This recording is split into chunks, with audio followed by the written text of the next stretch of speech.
السلام عليكم ورحمة الله وبركاته. يا صباح النور والسرور بالورد والفل والياسمين والبخور. عاملين ايه؟ يا رب تكونوا في احسن صحة واحسن حال وراحة بال، اللهم امين يا رب العالمين. بص بقى، انا هنا يعني النهاردة الفيديو بتاعنا حبة رغاوي كده، حاجة بصراحة تشرح القلب. يعني حاجة حلوة قوي، اللي هي بقى تديكي طاقة كده وحيوية ونشاط، وتقومي تشوفي كل اللي وراكي. يلا كده ما تكسليش، قومي كده، يعني ايه، روقي على نفسك كده، اشربي لك اي حاجة. يعني شوفي انت نفسك في ايه كده اعمليه عشان تروقي على نفسك، لان احنا بصراحة لو ما حسناش، يعني ما اديناش طاقة لنفسنا، مش هنقدر نقوم نشوف اللي ورانا، مش هنقدر. حتى لو عملنا مش هتعملي بنفس، مش زي ما تبقي كده ايه، يعني في الحر ده مثلا شاربالك حاجة كده ساقعة، نفسك مثلا في شوكولاتاية، في كيكاية، اي حاجة حتى لو ملبساية يعني. والله احنا على فكرة يعني بنرضى بأي حاجة يعني قليلة. ساعات كتيرة بتلاقي نفسك كده رايحة لأي حاجة، لأ يعني اعملي اللي نفسك فيه طالما في حدود المعقول. وقومي كده بقى، يلا استعيني بالله وسمي كده بالله كده، وقومي وشوفي اللي وراكي وشوفي امور بيتك، عشان هتلاقي نفسك بجد قاعدة. يعني انت متخيلة لما تبقى قاعدة كده والدنيا حواليك متبهدلة، في مواعين، في كركبة في الشقة الدنيا، يعني مثلا أوضة عايزة تتكنس، أوضة عايزة تتروق، صالة مثلا عايزة تتظبط كده، والفرش بتاع الركن أو الأنتريه مثلا يتظبط. كل دون لو قمتي عملتيه حبة حبة، هتلاقي، يعني ايه، هتلاقي الدنيا ظبطت معاكي والدنيا بقت رايقة وتمام. فهنا بص بقى، انا عايزة اقول لكم بجد المواعين اليوم ده كانت حدث ولا حرج، يعني الحمد لله. كانت كتيرة بس الحمد لله. الواحد بقى بص، لما بتقومي انت مجرد ما بتمسكي، يعني انا جبت هنا الاسبونشة جديدة بقى، قلت ادي لنفسي كده طاقة كده. بتحس ان الاسبونشة على فكرة وهي جديدة كده بترغي معاكي اكتر. والصابون بقى اللي احنا عاملينه مع بعض انا عايزة اقول لكم ما شاء الله بقى في النظافة وفي الريحة ما اقولكمش، تحفة يعني، بيشجع لوحده. فهنا بقى بصوا، دخلت بقى قلت ايه، يلا هاخد كله كده مع بعضه. انا كنت هنا بقى حاطه على النار، كنت بعمل المكرونه والصلصه. كنت هعمل مكرونه بالصلصه كده، وكنت ايه بسلق في المكرونه وحاطه الصلصه على النار. رغم ان انا بصراحه بحب اعمل يعني اطبخ وان الدنيا رايقه، بس قلت لا، يلا بقى هخلص كله مع بعضه. بحيث ان ايه، يعني الدنيا تبقى معايا كده، ايه، اخلص المواعين تبقى الدنيا معايا خلاص، غير هغرف وتمام كده ابقى خلصت كله. يعني حاولت ادي لنفسي كده ايه شوية طاقة كده، بحيث ان انا اخلص كله مع بعض واخرج يبقى تمام، مع غير على مواعين الغدا بس.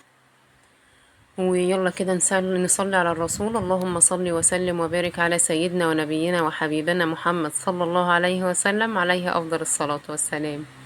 يلا كده استعيني بالله كده، وقومي شوفي دنيتك وشوفي اللي وراكي. ولو عندك اطفال برضو خليهم يساعدوكي، يعني اللي مثلا حد لعب بلعب مثلا لو اطفال صغيرين، قولي له او قولي لها لم اللعب بتاعتك مكان ما لعبت. عوديهم عشان يريحوكي بعد كده، يعني انت ترتاحي وهم يرتاحوا. وعايزه اقولك والله انت اللي بجد بجد هتستفيدي بعد كده. يعني انا بصراحه حرفيا من النوع اللي ايه لازم اعمل كل حاجه بايدي. فلا دلوقتي بجد قلت لقيتهم بقت في عندهم لا مبالاة كده، اللي هو لا، ما هي كده كده ماما هتعمل ورا، فلا. بجد دلوقتي بقيت عايزاهم، لا انا هسيب الدنيا، انت اعملي سريرك، انت اعمل سريرك. اللعب لبنتي الصغيرة لميها، هي خدت على الاتكالية بقى، اللي هو لا انا ايه، متكلة بقى على اخواتي بقى، ممكن ماما هتقول لهم روقوا فتمام هيلموا اللعب معاهم. اسمه ايه دون، ماما هتيجي تروق مثلا بعد كده فتمام هتلم اللعب. فصدقيني والله في الاخر احنا اللي بنشيل ذنبهم والله وبنندم. فأي حاجة بنعلمها لهم بجد هي ثواب، وفي نفس الوقت عشان تربيتنا تبقى صالحة، عشان ينفعوا نفسهم بعد كده، عشان لو بنت تنفع نفسها سواء في بيتها، يعني في البيت عندك او في بيت جوزها. يعني ربنا يفرحنا جميعا يا رب ببناتنا. ولو ولد، مراته بعد كده تدعي لك. انا نفسي امنية حياتي ان مرات ابني بعد كده تقول إن ربنا يبارك في والدتك، ان هي فعلا لما يجي يساعدها يكنس يعمل، مش عيب. والله انا بقول لابني مش عيب، قلت له سيد الخلق الرسول عليه الصلاة والسلام كان خيركم خيركم لأهله وأنا خيركم لأهلي. فعلا الرسول عليه الصلاة والسلام كان بيكنس، كان بيخيط، كان فعلا بجد بيساعد أهل بيته، مش عيب. ومع ذلك كان شايل هم أمة، كان شايل دعوة، كان يعني كان بيدعو في الإسلام. فأنا عايزة أقول لكم بجد عودوا عيالكم، ما تقوليش ده ولد ولأ واعملي انتي، ما ينفعش.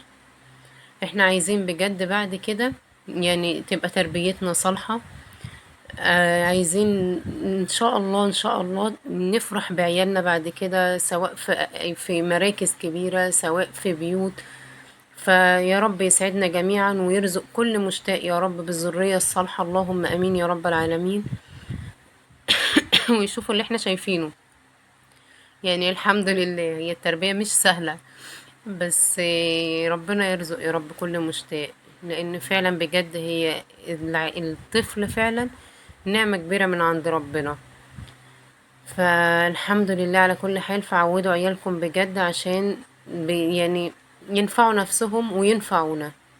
يعني احنا مش ضامنين نفسنا بعد كده، ربنا يدينا الصحة يا رب جميعا، ينفعونا بعد كده، عشان برضو محدش يضمن ايه بكرة فيه ايه او مخبي ايه.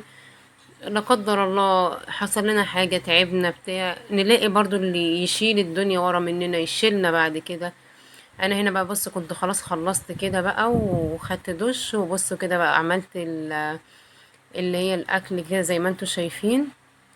وخلاص كده خلص الفيديو بتاعنا. يا رب يكون عجبكم، ما تنسوش اللايك والاشتراك، واشوفكم ان شاء الله